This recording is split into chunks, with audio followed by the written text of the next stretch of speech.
అమ్మా బల్లో చెప్పే పాఠాలు నా బుర్రకి ఎక్కట్లా. మరి నీ బుర్రకి ఏవెక్కుతున్నాయిరా? నా ఫ్రెండ్ చెప్పే కబుర్లు. ఆడ ఫ్రెండా మగ ఫ్రెండా? మంచి ఫ్రెండేలే గాని చెప్పు, నన్నేం చేయమంటావు? పాపం ఆ ఫ్రెండ్ నేను చేయమాకమంటాను. అమ్మా నా గురించి నీకు తెలీదా? ఎందుకు తెలీదు? ఇప్పటికే 6 స్కూళ్ళు మారావు. నువ్వేగమ్మా మనిషి ఎదిగే కొద్ది మార్పు రావాలన్నది. అందుకే అవన్నీ మారుకుంటూ వచ్చా. అది నువ్వు మారిస్తే రాలేదురా, వాళ్ళు పంపిస్తే వచ్చావు.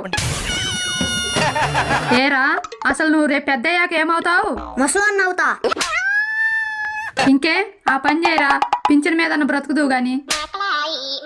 అమ్మా అవునరా, ఆస్తి లేని వాడికైనా ఇలువ ఉంటుందేమో గాని ముందు ముందు చదువు లేని వాడికి ఏమాత్రం ఇలువ ఉండదు. ఆ బాధ మాకు తెలుసు కాబట్టే చెప్తున్నా.